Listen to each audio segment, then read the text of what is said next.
Salut à tous, ici Victor Perrault. Bienvenue sur ma chaîne, où on explore ensemble les mystères de l'intelligence artificielle. Si vous êtes plus passionné par les nouvelles technologies et que vous voulez en savoir plus sur le monde fascinant des réseaux de neurones, alors abonnez-vous pour ne rien manquer. Vous êtes prêts? C'est parti. Bonjour à tous, aujourd'hui, je vais aborder un sujet qui fait beaucoup de bruit dans le monde du streaming, la fuite des abonnés chez Netflix. Face à cette situation préoccupante, la plateforme envisage de modifier le rythme de diffusion de ses séries à succès. Dans cette vidéo, je vais explorer les raisons derrière cette décision, les implications pour les fans et ce que cela pourrait signifier pour l'avenir de Netflix. Restez avec moi pour découvrir les enjeux de cette stratégie et ce que cela pourrait changer dans notre manière de consommer les séries. Binger. Depuis 5 ans, et l'arrivée de Netflix, cet anglicisme s'impose en France. On parle même de « binge-watching », qui est l'action de regarder une série télévisée d'un seul coup. Fini les séries TV où il faut attendre une semaine pour connaître la suite. Avec Netflix, les plus courageux et les plus frénétiques peuvent regarder une saison complète en une journée. Toutefois, aujourd'hui, Netflix envisage d'abandonner ce qui a fait son succès, la mise en ligne de séries complètes, d'un seul coup. Pourquoi ? Tout simplement parce que la plus célèbre plateforme de vidéo à la demande a perdu 200 000 abonnés au premier trimestre 2022, et ça ne lui était jamais arrivé en 10 ans. En interne, on anticipe même une perte de 2 millions d'abonnés au second trimestre. En 10 ans, Netflix avait connu une croissance quasi exponentielle, mais 2022 marque un repli. Vont-ils se désabonner quand une série est terminée ?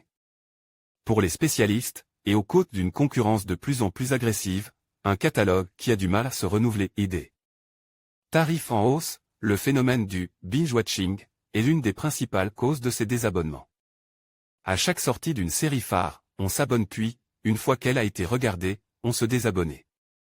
Logique puisqu'il s'agit d'offres sans engagement. Avec Netflix, il est très facile de s'inscrire pendant 3 à 6 mois, puis de partir pendant 3 à 6 mois, rappelle Michael Pachter, analyste chez Wedbush. Une fois que Stranger Things est terminé et que Ozark est terminé, on fait quoi maintenant ? Chez Disney+, concurrent de Netflix, la stratégie inverse a été adoptée, et on a choisi d'imiter HBO, qui a tenu en haleine toute la planète pendant près de 10 ans avec Game of Thrones, diffusé au compte-gouttes, un épisode par semaine. Que va faire Netflix face à la concurrence et des chiffres en baisse ? Un premier indice avec les séries phares Stranger Things, Better Call Saul et Ozark.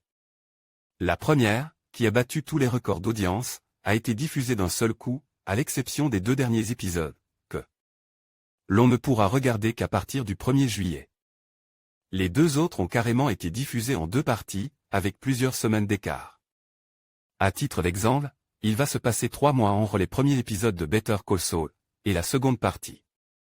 En France, les 2 séries les plus regardées du moment ont une diffusion fractionnée. Futura, Netflix une diffusion en plusieurs parties. Faut-il y voir là les prémices d'un changement de stratégie ? Ce que nous avons découvert, c'est que les fans aiment un peu les deux, explique le copé. D.G. Ted Sarandos lors de l'annonce des résultats en avril. Pour lui, il faut être capable de contenter les amateurs de « binge-watching », comme ceux qui préfèrent entretenir le suspense, semaine après semaine.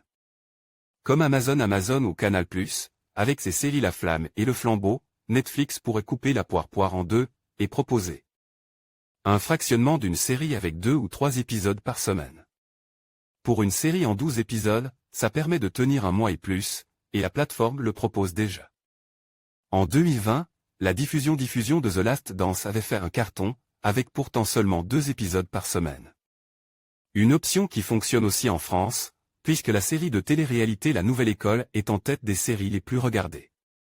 Devant toutes les séries américaines, dont Stranger Things. Netflix fractionne la diffusion des 8 premiers épisodes, et la finale est diffusée plus tard. En conclusion, face à la fuite des abonnés, Netflix se retrouve à un tournant crucial. La modification du rythme de diffusion des séries à succès pourrait représenter une stratégie audacieuse pour raviver l'intérêt des spectateurs et renforcer l'engagement. Alors que la concurrence s'intensifie, il sera intéressant de voir comment cette approche influencera non seulement la fidélité des abonnés, mais aussi l'avenir de la plateforme. Restez attentifs, car les décisions prises par Netflix pourraient redéfinir notre expérience de visionnage.